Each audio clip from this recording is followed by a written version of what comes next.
Assalamualaikum, terima kasih sudah klik video ini. Gimana nih kabarnya? Semoga kalian dalam keadaan baik-baik saja. Walaupun terkadang kita harus berpura-pura bersikap seolah semua baik-baik saja. Teman-teman, lagi-lagi hutang piutang. Investasi merupakan pemicu dari munculnya kriminal yang sangat mengerikan, menghancurkan persahabatan, dan bahkan sampai ada yang menghilangkan nyawa. Kasus ini sempat viral di mana terekam di CCTV. Ada dua wanita yang mendatangi rumah seorang pria, namun tidak pernah keluar lagi dari rumah tersebut. So, apa yang terjadi sebenarnya? Langsung aja yuk kupas tuntas di channel Rikaro.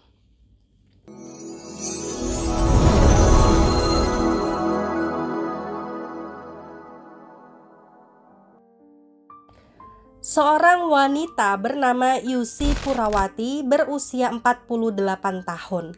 Ia berasal dari Jakarta Timur. Dia adalah seorang wanita karir yang sehari-harinya bekerja sebagai seorang karyawan perusahaan. Selain itu, dia menjadi seorang aktivis yang mengikuti pengajian dan juga kegiatan kemasyarakatan. Yusi dikenal sebagai seorang wanita yang baik dan juga ramah. Oleh karena itulah, Yusi yang memiliki hati yang baik membantu salah satu teman di sekolah menengah pertamanya yang bernama Permana berusia 50 tahun. Yusi merasa iba melihat mantan kakak kelasnya sewaktu SMP itu tidak memiliki pekerjaan yang tetap. Akhirnya, Yusi menawarkan Permana bekerja sama dengannya untuk mengelola bisnis bersama, di mana Yusi akan menjadi investornya. Diceritakan Yusi memang ingin menginvestasikan hasil tabungannya agar dikelola menjadi sebuah usaha. Namun, terkendala oleh tenaga dan waktu, di mana ia adalah seorang karyawan. Nah, karena itulah Yusi kembali menawarkan Permana untuk bekerja sama, membuka usaha yang menguntungkan dengan cepat, dan Yusi memutuskan untuk membuat usaha jual beli besi. Usaha tersebut sedikit demi sedikit membuahkan hasil. Kemudian, Yusi kerap menawarkan investasi bisnis jual beli besi tersebut kepada teman-temannya agar usaha kecil-kecilan ini bisa menjadi besar dengan modal yang besar dari beberapa investor.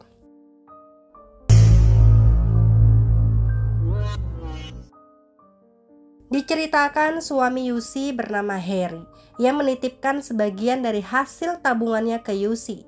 Tetapi Yusi merasa bahwa uang titipan Harry bisa dipergunakan untuk investasi kembali.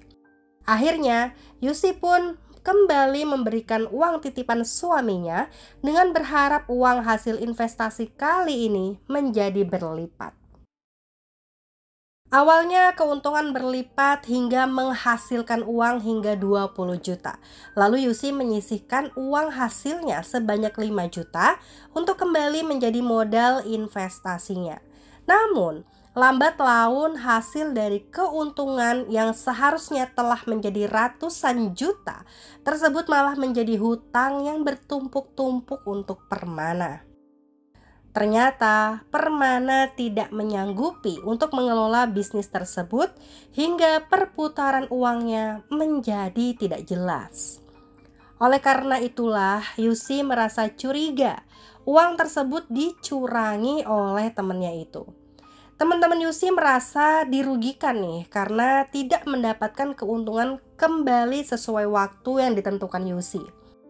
Yusi dan teman-temannya sebagai investor tersebut berusaha untuk menagih hingga mengancam akan melaporkan Permana ke polisi atas kasus penipuan. Ancaman tersebut ternyata dianggap seperti bualan untuk Permana. Dia tidak menghiraukan hal itu hingga akhirnya tibalah hari di mana Yusi mendatangi langsung rumah Permana. Pada hari itu, Yusi diantarkan oleh suaminya untuk pergi mengikuti kegiatan rutin yasinan bersama teman-temannya di sebuah masjid. Setelah kajian, Yusi mengajak temannya yang sama sekali tidak terlibat permasalahan ini yang bernama Heni Purwaningsih berusia 47 tahun untuk menemaninya ke rumah Permana yang jaraknya cukup jauh dari rumahnya. Diketahui Permana ini tinggal di sebuah rumah kafling Kecamatan Bekasi Utara. Sembari keduanya menuju rumah Permana, Heri yaitu suami Yusi sempat membeli bakso dan makan di tempat untuk memastikan istrinya ini pergi dengan aman. Namun saat itulah Heni dan Yusi akhirnya tidak terlihat lagi. Yusi diketahui dianiaya oleh Permana dengan sebuah benda tumpul ketika memasuki rumahnya Permana.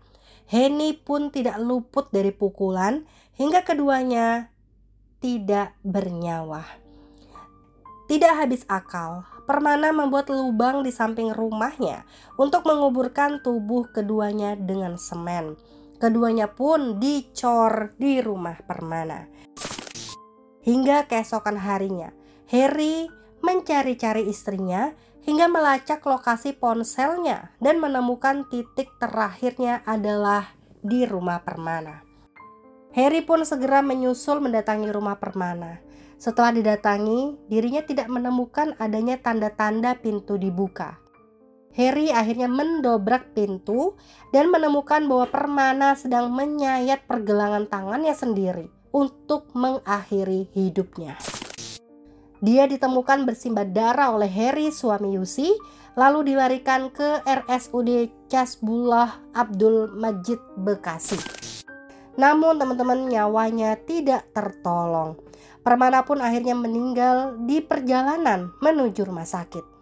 Heri kala itu menyesalkan keterlambatannya untuk memberikan pelajaran kepada Permana dan dia sangat menangisi kepergian yang cukup tragis oleh istri dan juga kawan istrinya. Dikarenakan sang pelaku telah meninggal, maka kasus ini pun ditutup. Demikianlah teman-teman kasus ini yang sempat viral dikarenakan ada dua wanita yang sempat terekam CCTV di salah satu rumah tetangga di sana. Karena bisnis bersama yang salah satunya tidak jujur membuat semuanya berantakan dan malah berakhir tragis. Gimana nih pendapat kalian dengan kasus kali ini? Siapa tahu di antara teman-teman memiliki pengalaman serupa yang bermasalah saat berbisnis dengan kawan sendiri. Silahkan sampaikan di kolom komentar dengan bahasa yang sopan tentunya. Ingat untuk selalu hati-hati dan waspada. Sampai jumpa di videoku selanjutnya. Bye!